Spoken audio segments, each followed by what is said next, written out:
Good to C you. आपको देखते ही बढ़िया। धन्यवाद जी।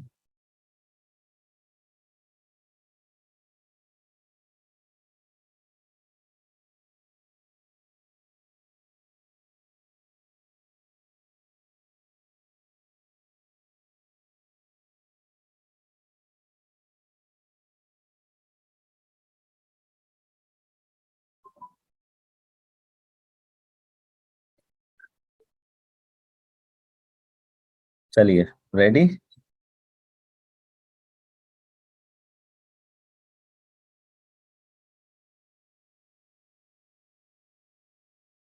Just a second.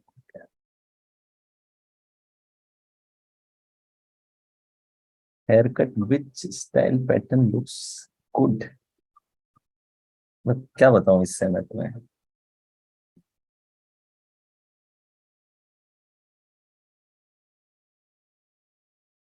Your favourite colour is white.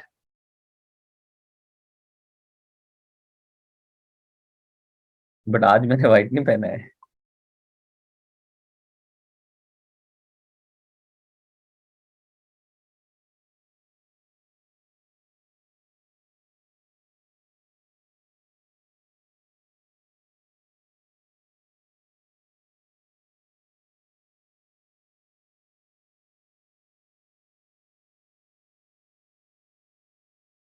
चलिए।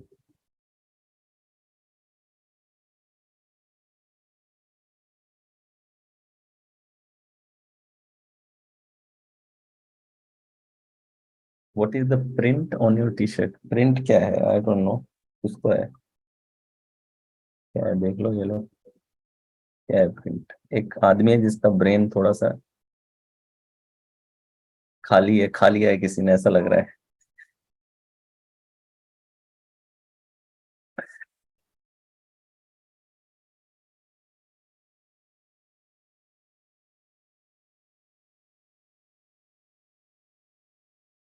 अच्छा, मैंने आप लोगों को इस ये बात चली तो एक टेक्निक बताइए आप लोगों को। मैंने एक बावला टेक्निक बताइए, बावला टेक्निक। आप लोगों के बैच में नहीं बताई ना, जो नए बैच हैं। हाँ, ये विचित्र सिंह जी तो बताया ना मैंने आपको।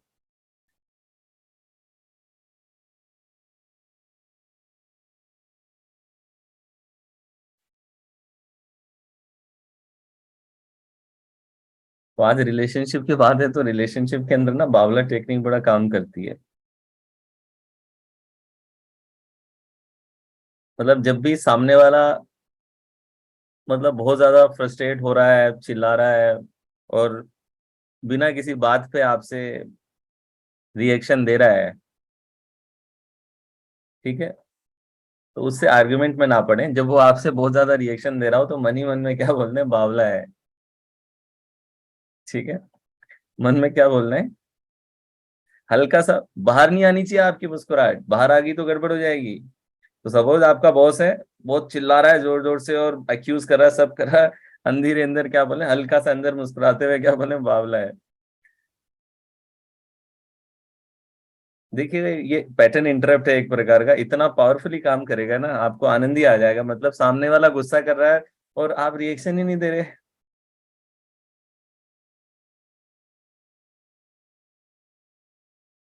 बावला मतलब नादान है, स्टूपिड है, पगला गया है। ठीक है।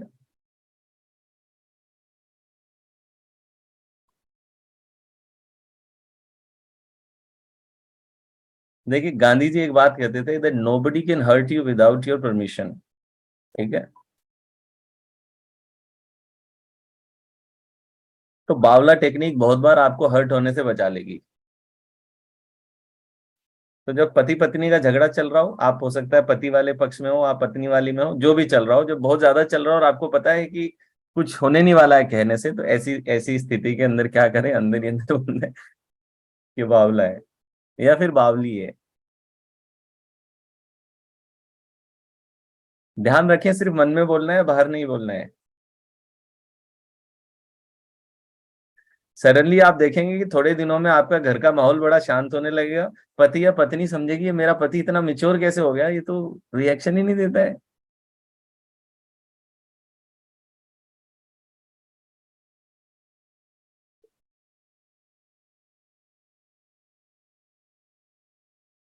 ठीक है। अब कई लोग फाउंडेशन कोर्स में, कई बार वर्कशॉप में, इतने इतने बड़े बैच होते हैं, इतने सारे लोग सवाल करते हैं। कई लोग कहते हैं कि भाई सर आपका इतने पेशेंट कैसे हैं, आप इतना पेशेंस से कैसे जवाब दे पाते हैं। अब आपको पता चल गया सीक्रेट कि पेशेंस कहाँ से आता है।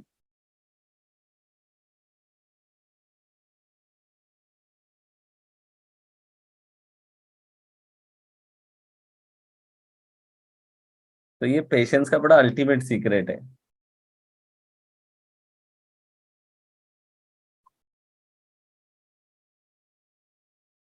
कई कह रहे हैं सर मैं बस सवाल पूछने ही वाला था।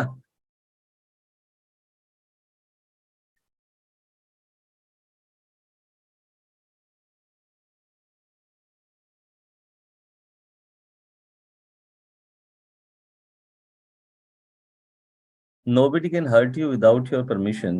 विजेंद्र सिंह जी देखिए कैसे अपनी जिंदगी में इस चीज को अप्लाई करते हैं। एक बार एक व्यक्ति आया और व्यक्ति आकर के विचित्र सिंह जी से बोलता है कि विचित्र सिंह जी मैंने सुना कि आप कि आज तो बड़ी बेइज्जती हो गई है, पूरे गांव में इंसल्ट हो गई आपकी आज तो। तो विचित्र सिंह जी कहते हैं इंसल्ट हो गई, बेइज्जती हो गई, किसने कहा तुम्हें? तो बोले पूरा गांव यही कह रहा है कि तो आपकी भयंकर बेइज्जती हुई है, आप तो बिल्कुल नॉर्मल दिखते हैं। जैसी बेइज्जती दुनिया कह रही है उस हिसाब से तो आपको तो मुंह छुपा लेना चाहिए अपना। तो विचित्र सिंह जी कहते हैं बेइज्जती, यार ये तो बहुत अजीब सी बात है बेइज्जती। बस हाँ कुछ लोगों ने थोड़ा सा पीटा था और चेहरे पे थोड़ा काला कलर लगाया था, जूते की माला पहना के गधे पे थोड़ा सा घुमाया था, बस ये तो हुआ था। बाकी बेइज्जती तो कुछ नहीं हुई।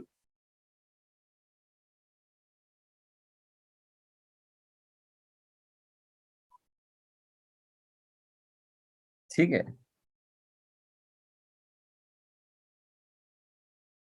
हमने ये भी सुना कि आपकी वाइफ ने बड़ा कस के थप्पड़ लगा दिया आपको। बोले थप्पड़ किसने कह दिया थप्पड़, वो तो इंटेंसिफाइड टच है।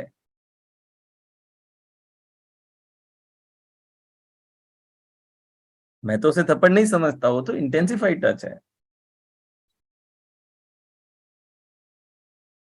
तो कई बार आप सिर्फ एक मीनिंग बदल लें, एक एक नए फ्रेम में देख लें चीजों को, तो आप देखेंगे कि चीजें बदली हुई नजर आएंगी। चलिए अब सीरियस हो जाते हैं थोड़ा सा, और आज का हमारा टॉपिक है रिलेशनशिप। कितने लोगों को लगता है कि अपने रिश्तों में सुधार की गुंजाइश है? रिश्तों को सुधारने की जरूरत है।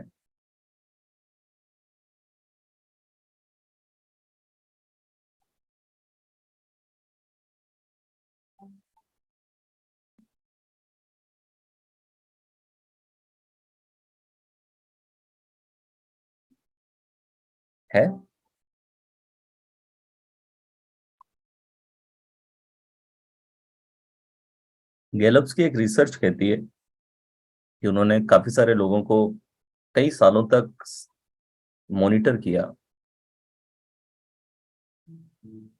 और उन लोगों को टीनेज से इवोल्व होते हुए और काफी कई सालों तक 40-50 साल तक लोगों की पूरी जिंदगी को स्टडी किया कि किस किस स्टेजेस पे इनको क्या चाहिए होता है, और क्या चीज है, कैसे ये लोग ग्रो करते हैं, और क्या क्या डिफरेंसेस होते हैं, कैसे इनके पाथ अलग होते हैं।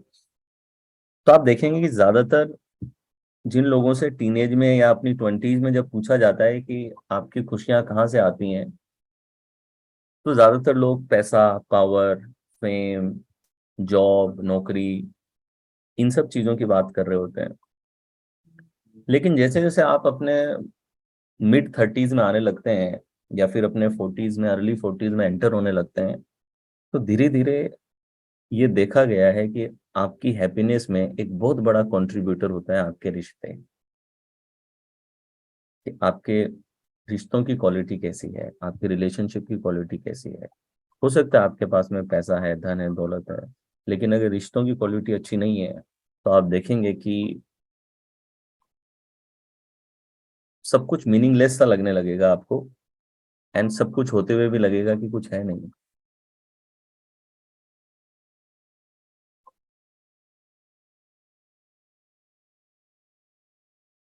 कई बार हम देखते हैं कि छोटे होते हैं तो दोस्त होते हैं, लेकिन शायद पैसे नहीं होते उनके साथ खर्च करने के लिए। और कई बार जब बड़े हो जाते हैं, पैसे आ जाते हैं, लेकिन फिर वो दोस्त नहीं बचते जिनके साथ खर्च करना चाहते हैं।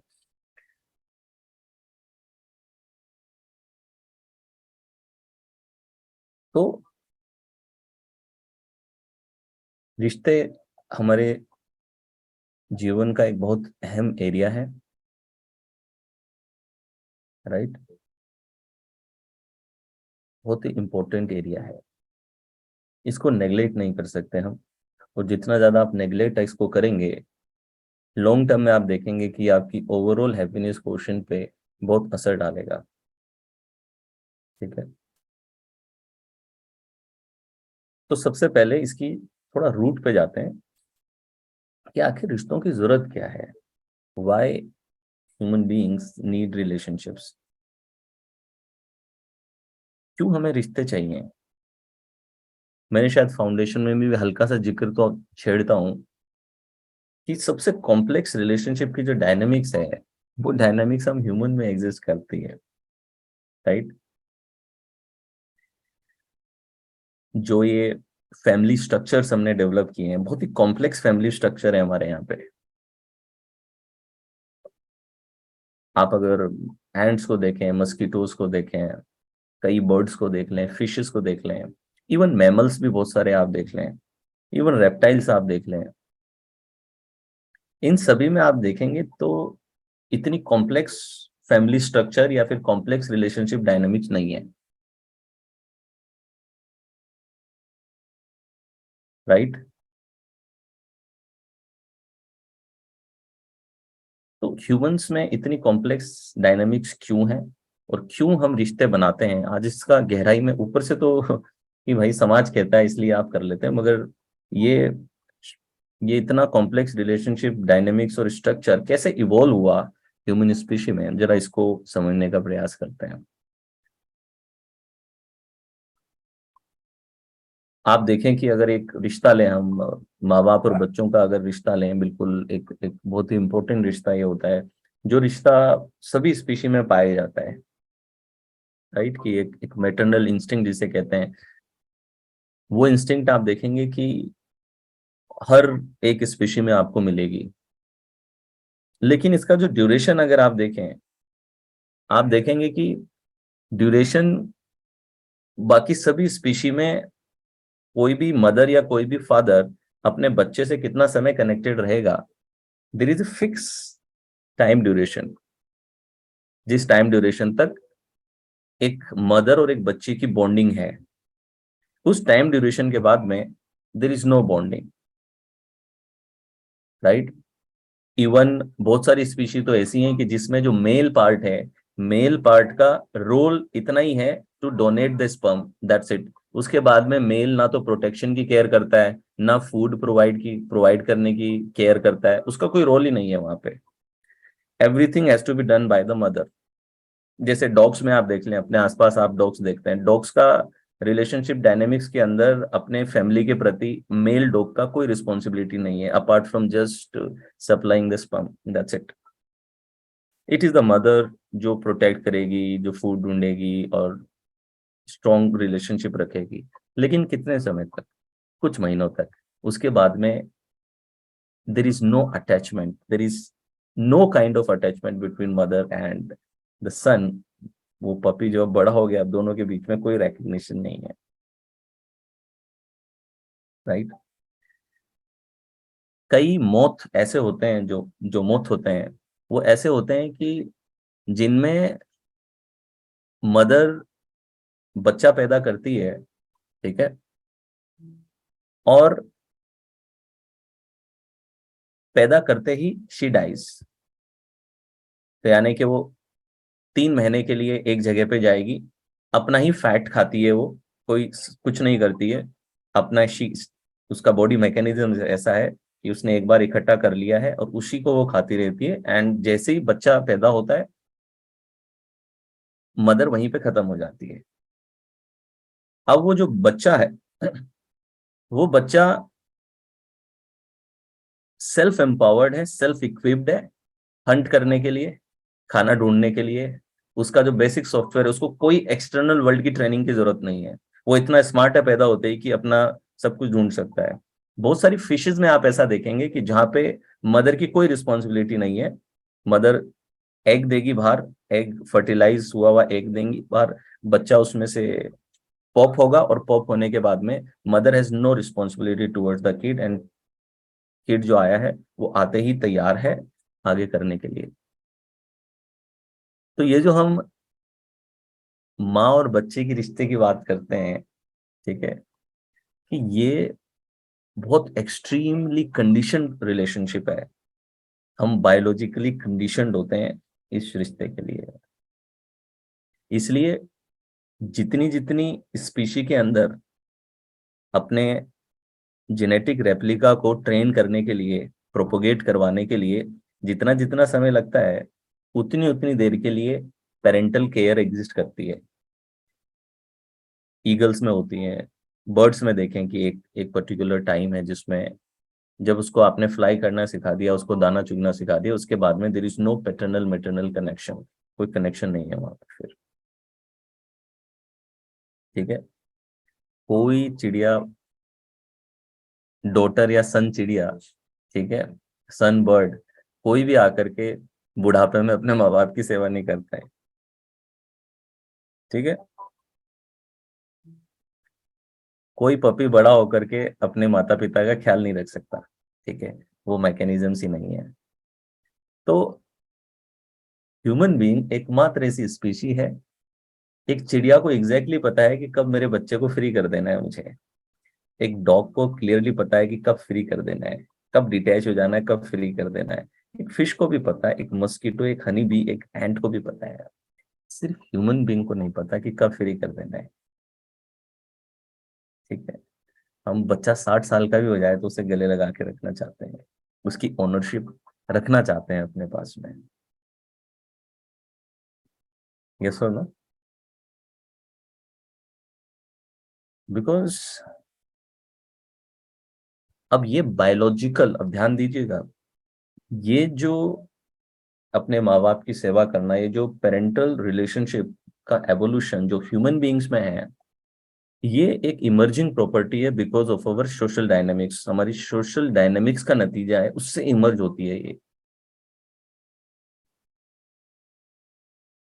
रेसिप्रोसिटी, कि मैंने तुम्हारे लिए कुछ किया है तो एक आशा होना कि आप भी मेरे लिए कुछ कर पाए।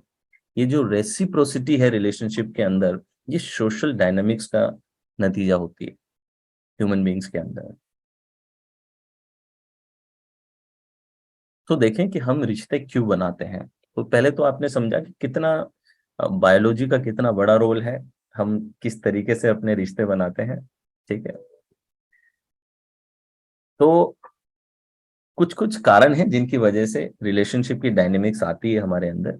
सबसे पहला तो सभी समझेंगे मेरे ख्याल से, बहुत ही जो कॉमन चीज है वो है survival. Why human beings need to live in group, why we have to form relationships, first is because of the physical needs और survival needs। सर्वाइवल नीड्स के लिए हमें रिश्ते बनाने जरूरी हैं। ठीक है,